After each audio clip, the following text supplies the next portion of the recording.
Hello, দেশিয়ার দয়া stand চ্যানেলের নতুন আরও একটি ব্লগে আমি দেবনীতা আপনাদের সকলকে জানাই অনেক স্বাগত ভালোবাসা। কেমন আছেন সকলে? আমার আগের ব্লগে দেখেছিলেন যে আমরা হঠাৎ করে এই উইকডেজের মধ্যে এসে পড়েছিলাম স্টকপোর্টে মেয়েকে নিয়ে ডাক্তারের জন্য। তো কেন এমন হঠাৎ করে আমাদেরকে এখানে আসতে হলো? স্ট্যাফোর্ডে কি ডাক্তার পাওয়া যায় না?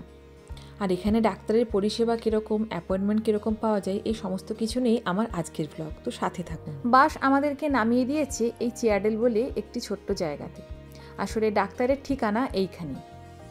তো এখন অনেকটা আর্লি আমরা পৌঁছে গেছি। আমরা যখন এখানে এসে পৌঁছলাম তখন ঘড়িতে বাজে প্রায় 8:10 আর আমাদের অ্যাপয়েন্টমেন্টের টাইম 9:40।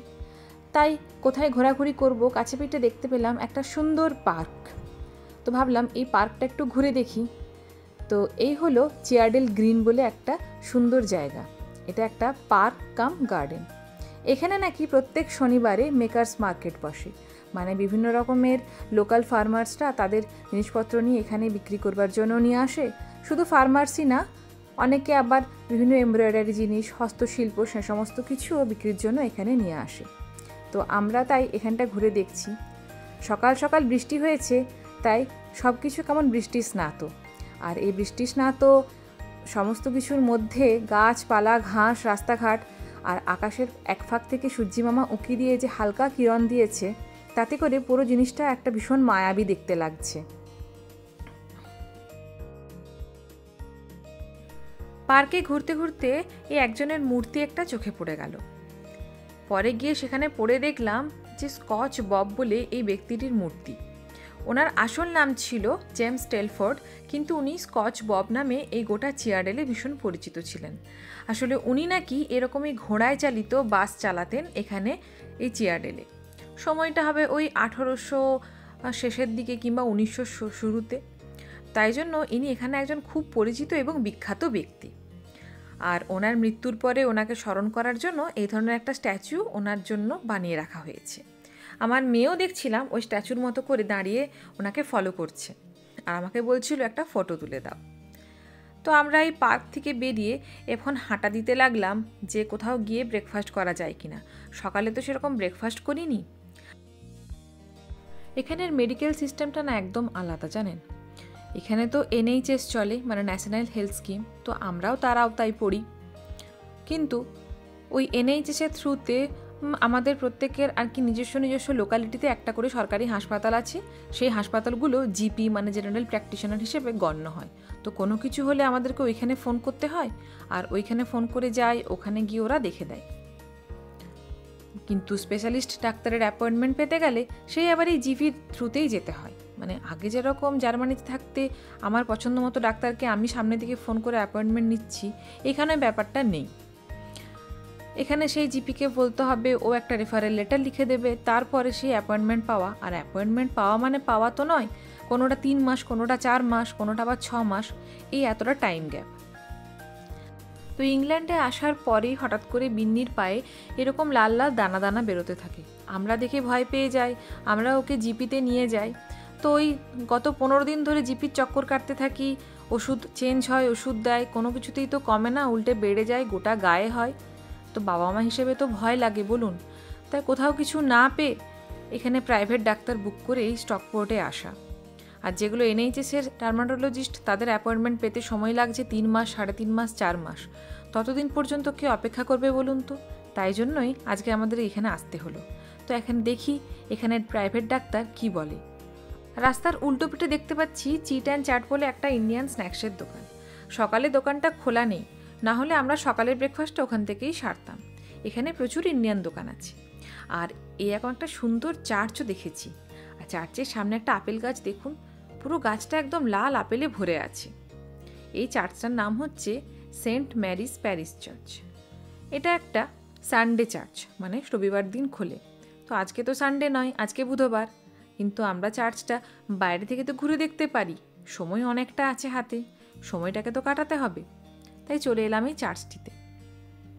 চার্চের গায়ে যে ঘড়িটা দেখতে পাচ্ছি, সেই ঘড়িতে কিন্তু 1 থেকে 12 পর্যন্ত কোনো নাম্বার নেই। কিছু লেখা আছে, যেটা ওই গড ফরগেট নট বলে। চার্চটা দেখে অনেকটা পুরনো লাগছে। চলুন ভেতরে ঢুকে দেখি। এই চার্চটা কিন্তু অনেক পুরনো একটি চার্চ। বর্তমানে যে চার্চ বিল্ডিংটা দেখতে পাচ্ছি সেটা ওই 1520 থেকে 1540 খ্রিস্টাব্দের মধ্যে তৈরি হয়েছিল। আর চার্চের সামনে একটা গ্রেভিয়ার্ড, মানে প্রচুর মানুষকে এখানে সমাধি দেওয়া হয়েছে। আর ওই আপেল গাছ থেকে কত আপেল ছড়িয়ে ছিটিয়ে সমাধিগুলোর উপর পড়ে আছে, যেন মনে হচ্ছে প্রকৃতি তার কোলে সাহিত্যদের উপরে এরকম করে ফল ফেলে রেখেছে। একদিকে দেখতে ভালো লাগছিল, কিন্তু সত্যি কথা বলতে একটু একটু গা ছমছমও করছিল। মানে ব্যাপারটা যতক্ষণ পর্যন্ত বুঝতে পারিনি ততক্ষণ পর্যন্ত ঠিক ছিল, কিন্তু যখন বুঝলাম যে না বাবা এখানে তো এরকম, তখন একটু ভয় লাগছিল। বিন্নির বাবা আসেনি, বিন্নির বাবা একটু এমনিই ভীতু, ও তো শুনলে আরোই আসতো না। তো এমনি চার্চটা দেখতে খুব সুন্দর। ভেতরে হয়তো আরও অনেক কিছু গল্প আছে যেটা আমি ঢুকে দেখতে পারতাম, কিন্তু আজকে দুর্ভাগ্যজনক রবিবার নয়, বুধবার। তো এখানে আর বেশিক্ষণ সময় কাটাতে সাহস হচ্ছিল না, তাই চট করে এখান থেকে বেরিয়ে গেলাম। অনেকক্ষণ ঘোরাঘুরির পরে অবশেষে একটা ক্যাফেটেরিয়া খুঁজে পাওয়া গেল, যেখান থেকে আমরা সকালে ব্রেকফাস্ট করব। প্রথমেই নিয়ে এলো আমার জন্য 1 কাপ কফি। ও জানে আমি কফি খেতে ভালোবাসি, তাই কফিটা এনেই আগে চিনি দিয়ে সেটাকে রেডি করছিল।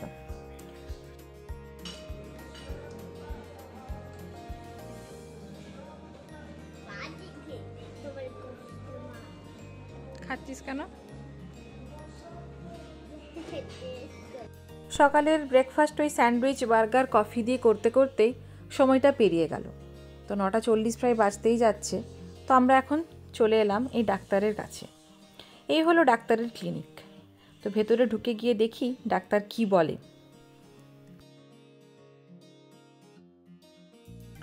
তো আমাদের ডাক্তার দেখানো হয়ে গেল। ডাক্তার যেটা বললেন যে এটা এক প্রকারের অ্যালার্জি বা ওই স্কিনের এক্সিমা টাইপের হতে পারে। তো তার জন্য উনি ওষুধ দিয়েছেন। আর মজার কথা কি জানেন, আমরা স্ট্যাফোর্ডে ডাক্তার নিয়ে এত বিচলিত হয়ে পড়েছিলাম যে শেষ পর্যন্ত ইন্ডিয়াতে ওর যে পেডিয়াট্রিক ছিল বড়োড়াতে, তার সাথে ভিডিও কলিং করে তাকে দেখিয়ে সেখান থেকে ওষুধও আনানো করিয়েছি, ল্যাক্টোক্যালামিন। তো সেটা লাগানোর পরে আর 4 দিন ধরে লাগানোর পরে দেখতে পাচ্ছি একটু একটু জিনিসটা ইমপ্রুভ হচ্ছে। তো এখন এখানে ডাক্তার ওষুধ দিলেন, এরপর দেখি ও কেমন থাকে। আমরা বাসে করে তারপরে পৌঁছে গেলাম স্টকপোর্ট স্টেশনে। স্ট্যাফোর্ড যাওয়ার জন্য আমাদের ট্রেন 11:04, আর এখন ঘড়িতে বাজে ওই 10:44। তো অপেক্ষা করতে হবে বেশ খানিকক্ষণ।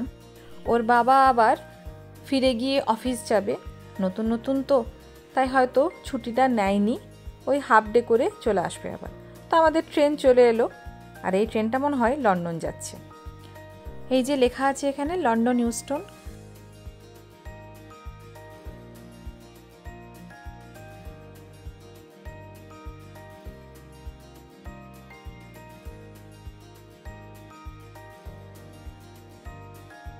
ট্রেনে উঠে পড়লাম, আর ট্রেনটা বেশ ফাঁকা ছিল, আর ট্রেন চলতে শুরু করলো। তো আজকের ব্লগটা যে ডাক্তার এবং ডাক্তারি নিয়ে এই সমস্ত কথা বলতে বলতে একটা কথা তো মনে পড়ে গেল যে বর্তমান পরিস্থিতিতে কি চলছে আমাদের রাজ্যে। একটি উঠতি ডাক্তার, তার সাথে কীরকম নারকীয়তা, নৃশংসতা করে তাকে হত্যা করা হয়েছে। সেই ঘটনাটা সত্যি আমাদের সকলকে এত দূরে বসেও ভাবাচ্ছে। তো এটার একটা সত্য প্রকাশ আসা উচিত, সত্যি সবাইকার সামনে অবশ্যই আসা উচিত, এবং এটার বিচারও হওয়া উচিত। বর্তমান পরিস্থিতিতে দাঁড়িয়ে এটা মাঝে মাঝে মনে হচ্ছে যে বিচারের বাণী আবার নীরবে নিভৃতে কাঁদবে না তো। আমি আমার ব্লগটা আজকে এখানেই শেষ করলাম। কেমন লাগলো কমেন্টে জানাবেন, ভালো লাগলে অবশ্যই লাইক শেয়ার করবেন। আবার দেখা হবে অন্য কোনো দিন অন্য কোনো ব্লগ নিয়ে। ততদিনে সকলে খুব ভালো থাকবেন, সুস্থ থাকবেন। নমস্কার।